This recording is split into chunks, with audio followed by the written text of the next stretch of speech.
معاشی وسائل کا تعین۔ چلتے ہیں پہ ٹاپک کی طرف سے پہلے آپ سے ریکویسٹ ہے کہ آپ نے میرے چینل کو سبسکرائب، لائک اور شیئر کر دیں۔ وسائل سے مراد ایسے ذرائع لیے جاتے ہیں جو اشیاء کی پیداوار کے سلسلے میں ضروری عوامل کا درجہ رکھتے ہیں۔ نمبر 1 پر ہے مادی ذرائع۔ ان میں سے داری ذرائع شامل ہوتے ہیں۔ قدرتی ذرائع، ان سے مراد وہ ذرائع ہیں جو قدرت کے عطا کردہ ہیں، مثلا زمین، معدنیات، جنگلات، دریا، سمندر اور پہاڑ وغیرہ۔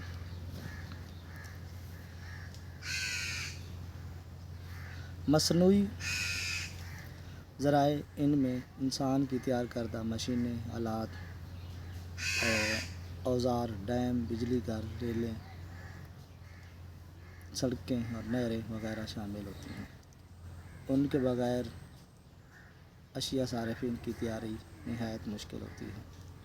غیر مادی ذرائع، ان میں سے کسی ملک کے تمام افراد کی محنت اور کارکردگی شامل ہوتی ہے جو اشیاء و خدمات کی پیداوار کے سلسلے میں سرگرم عمل ہوتے ہیں اور معاشی جدوجہد میں حصہ لے رہے ہیں۔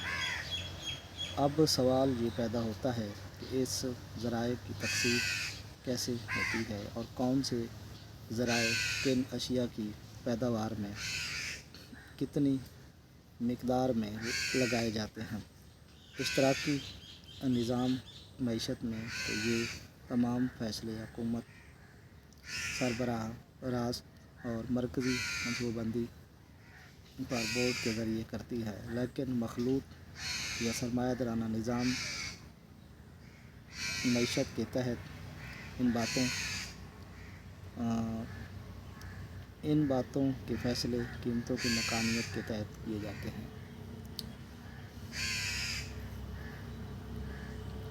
سب سے پہلے ہم زمین کو استعمال میں لانے کا مسئلہ لیتے ہیں۔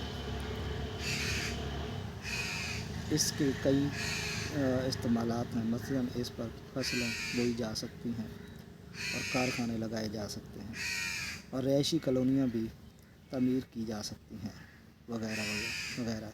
زمین کے ایسے استعمال کا فیصلہ کیا جائے گا جہاں سے زیادہ آمدنی کی توقع ہو۔ اگر قطع زمین صنعتی اور تجارتی حلقوں کے قریب واقع ہو تو اس پر کارخانہ لگانا زیادہ فائدہ ہوگا۔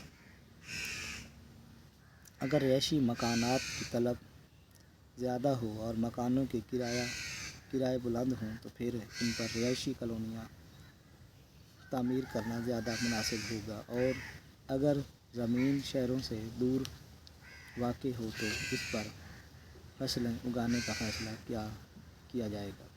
پھر فصلیں بھی کئی قسم کی ہوتی ہیں، مثلاً گنا، کپاس، گندم، چاول، سبزیاں، چارہ باغات وغیرہ۔ اس ضمن میں یہی کہا جا سکتا ہے کہ وہ فصل اگائی جائے گی جس کی طلب اور قیمت بازار میں نسبتاً بلند ہوتا کہ کاشتکار کے لیے زیادہ آمدنی کا سبب بن سکے گا۔ مثلاً اگر منڈی میں کپاس کے مقابلے میں گندم کی نسبتی قیمت زیادہ ہوگی اور لاگت پیداوار کم ہو تو گندم کاشت کرنے سے کاشتکار کو زیادہ آمدنی حاصل ہوگی، لہٰذا گندم کے حق میں ہی فیصلہ دیا جائے گا۔ اس طرح اگر چارہ کے مقابلے میں سبزیوں کی قیمتیں بلند ہوں تو سبزیاں اگائی جائیں گی۔ پس زمین کا استعمال فصلوں کی قیمتوں کے پیش نظر عمل میں آئے گا اور نظام قیمت سے رہنمائی حاصل کی جائے گی۔ اس طرح مصنوعی ذرائع، مثلاً مشینوں، آلات اور اوزار، خام مال اور دیگر عوامل کو ایسے کاروباروں کی طرف منتقل کیا جاتا ہے جہاں سے اس کی زیادہ قیمت وصول اور جہاں سے زیادہ منافع مل سکے۔ لہٰذا ایک سرمایہ دار اپنے وسائل کو اپنی صنعت میں لگائے گا جس سے اسے زیادہ معاوضہ مل سکے گا، یعنی جہاں کم سے کم لاگت سے زیادہ پیداوار اور منافع مل سکے گا۔ مثال کے طور پر اگر ایک سرمایہ دار کو کپڑے کے کارخانے کے مقابلے میں شوگر مل سے زیادہ منافع ملنے کی توقع ہو تو وہ چینی کے کارخانے کے حق میں فیصلہ دے گا۔ اسی طرح انسانی محنت بھی ایسے پیشوں اور کاروباروں کی طرف منتقل ہوتی رہتی ہے جہاں سے اسے زیادہ معاوضہ مل سکے، اور یہ معاوضہ دراصل محنت کی قیمت کا ہی دوسرا نام ہے۔ لوگ ڈاکٹر، انجینئر اور چارٹرڈ اکاؤنٹنٹ بننا اس لیے پسند کرتے ہیں کہ ان پیشوں میں دوسری ملازمتوں کے مقابلے میں اجرتیں بلند ہیں۔ آج پاکستان اور دیگر ترقی پذیر ممالک کے لوگ سعودی عرب، دبئی، کویت، امریکہ، کینیڈا جیسے ممالک میں پہنچنے کے لیے کیوں اتنے بے قرار نظر آتے ہیں؟ آج تک اتنا ہی، نیکسٹ ویڈیو ملتے ہیں۔